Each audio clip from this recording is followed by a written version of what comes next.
Welcome back to another episode of Reading Rehab. I am Mike Brown, joined by, Brian Gardner. And Pat Healy. and this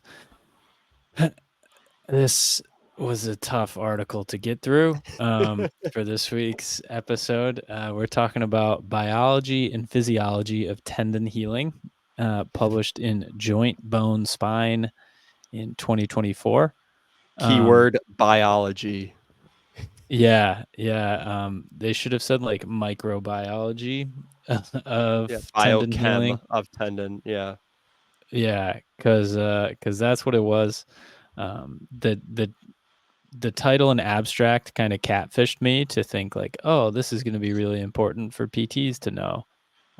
Not really. We were talking off air about how like the introduction, and then skipping over to like the last couple sections of the article are like most important for PTs.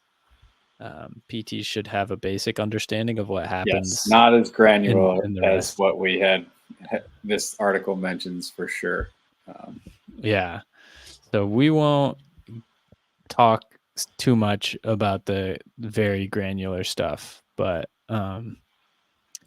yeah, let's hop into the introduction. I mean, I think one of the biggest things I took from this is just, I guess, the dominant mechanisms for tendinopathies are tensile overload and age-related degeneration. They say something similar later too. Later, like near the end, they say poor intrinsic healing ability of the tendon or lack of adequate recovery might lead to gradual accumulation of matrix damage over time. And I feel like these two things, like these two sentences are essentially our current theory of like why overuse tendon issues happen. Tensile overload, age-related degeneration, poor recovery equals tendinopathy. Or a combination of both. Yeah. Then I guess the biggest takeaway from the article that like PTs should have the basic understanding of is the three phases of, they say tendon healing, but my understanding is this is just like the phases of healing in general, not specific to tendons, but the Just inflammatory specific to the article. Yeah. Yeah, because like they say physiology of tendon healing after an acute injury, but like these are the same for like a bone healing.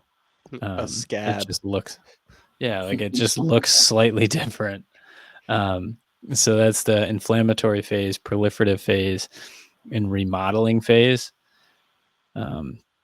Inflammatory phase starting, they say throughout the first week. My understanding was it was always like inflammatory stage was essentially done by like day 3 after initial injury, but I could be wrong. I mean, again, it might be just the fact that it's just tendon. Yeah. Maybe that's where they're getting the tendon side of it. Would have to look up the rest of those articles that they refer to. Yeah. But then like after inflammatory, the proliferative phase, they just lay down a bunch of unorganized collagen, and then in remodeling they actually make it organized. Is the very basic idea. Yeah. My big highlight, I think, from the intro was the end of the second to last paragraph where it talked about, now it's stated in animal studies, which comes up a lot actually throughout this, and they kind of clarify why a lot of it is animal studies and why only human studies are for when it's actually like acute, but that's later on. But they talked about how natural healing leads to tendon biomechanical properties that fail to match normal levels at up to 12 months after injury, depending on the model. And I found that to be like pretty important because I feel like, it comes into the idea of that the tendon can heal and will remodel on its own after injury, but according to this animal study or studies, the properties of it will not match the original up to a year. So Yeah, I think that's an important clinical takeaway too, because that's something you can tell patients is that like we see the like histologically there's a change up to 12 months. So like that's why we need some sort of progressive loading to try and I'm either expedite that process or make the most out of like what you have available at that time. Well, then it also allows you to like set some like expectations of how long this could actually take as well. Yeah. Instead of an instant change, there could be some longer duration of symptoms that may not be taken care of right away, and it may take up to that duration of 12 months.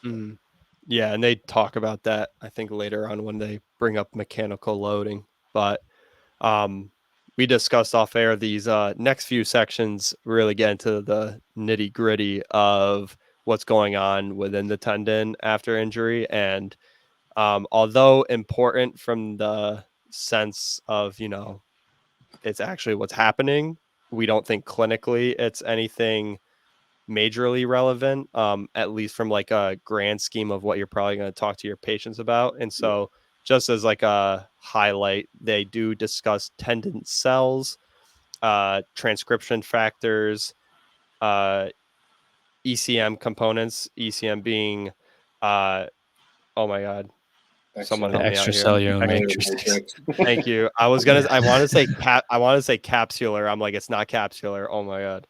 But, and then, the cytokines and growth factors, and then finally immune cells. Did you guys like? Can I interrupt? I mean, I think what Yeah. you're trying to say in a very quick and short and quick and dirty type of way, it's like we should understand that as PTs, but again, we want to give you some clinical takeaways, and clinically you would not talk this sort of language to someone that has no idea what's going on. It would more scare them more than anything else. And I think if you got to that nitty gritty, you're either talking your patients either a PT or they're just really big into biochem. What do you mean I'm down regulating?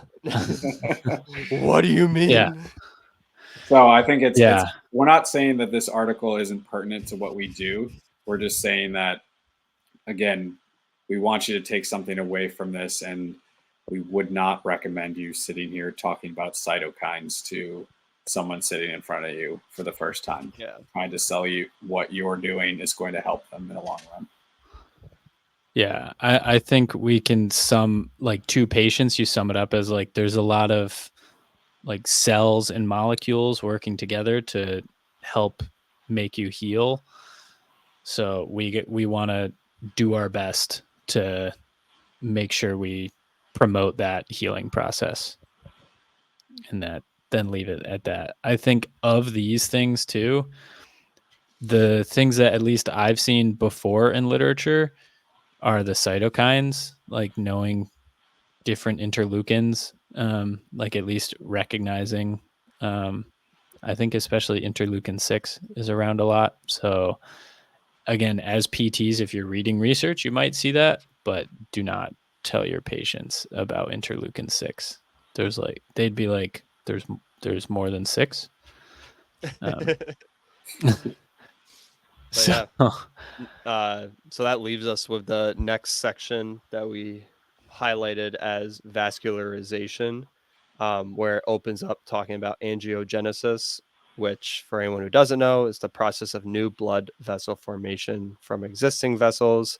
And they're saying this is a key aspect of every repair process. And so they kind of just talked about how like the vascular nature of a tendon must be compliant, just because these are moving tissues that are stretched through mechanical load, and that these vessels can actually increase following injury, stating how for like a patellar one that they cited here, It actually increased at day 3 and then decreased 2 weeks to remain unchanged until 20 weeks. But that vascularization was still higher than uninjured tendons. So that's a pretty important point, I think, when it comes to the conclusion, talking about like the micro trauma that's being introduced with our interventions. Yeah, and I think I have a clinical experience with this, with working with ultrasound, is with a Doppler on the ultrasound, is looking at tendons that have had new blood formations and those that have not have seen like a live ultrasound with Doppler. It's basically they put the sound head over the tendon and they're looking for sort of like increase or decrease of blood flow to those tissues. So obviously, if it's having new blood vessel formation, you'll see a lot more on the Doppler.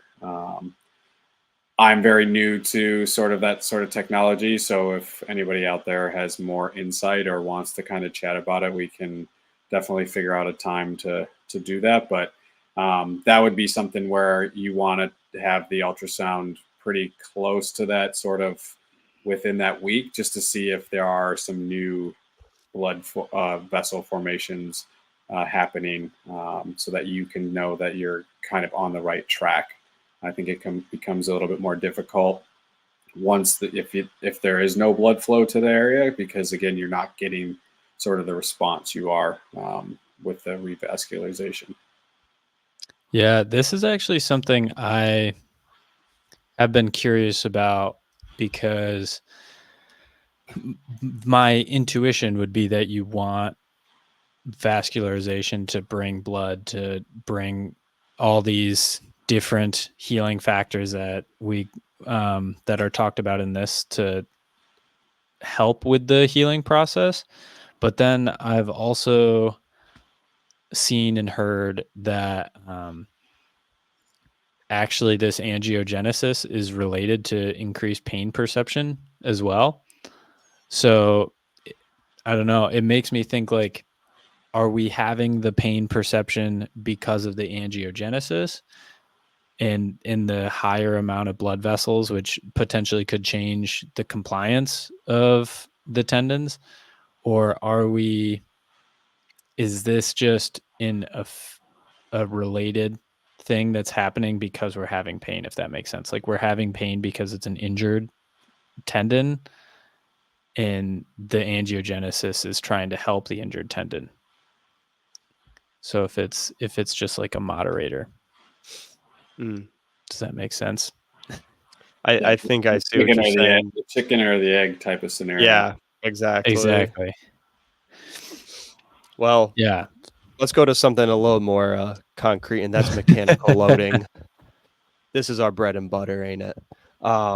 They state, first sentence, mechanical loading is essential for tendon development, homeostasis, and repair. So they then go into the importance of like the physiological increase in collagen 1 turnover, and then just, all the great things that mechanical load does for your tendon, like increasing the tensile strength. And they say less adhesion than fixed healing tendon. Oh, that was for a certain study. But yeah, you guys have any thoughts? This is a kind of a short paragraph for something I feel like that's pretty quintessential for tendon recovery. Yeah. I think you missed the best part of the physiological exercise increases collagen 1 turnover, while overloading or underloading have negative effects on the tendon. Like, I think the overload and underload are super important there, especially the underload, because that's where like the like ACSM general physical activity guidelines come in. Like, at least get that, or else you're probably underloading the tendon. But those are my main thoughts on mechanical loading. I was going to say, we kind of touched on mechanical loading, I feel like, in our prior episode, a few episodes back, when we talked about that patellar tendon episode. That was probably not the most liked by us, but still good to talk about. So if we have nothing else, then we got the healing process and tendinopathy. Yeah.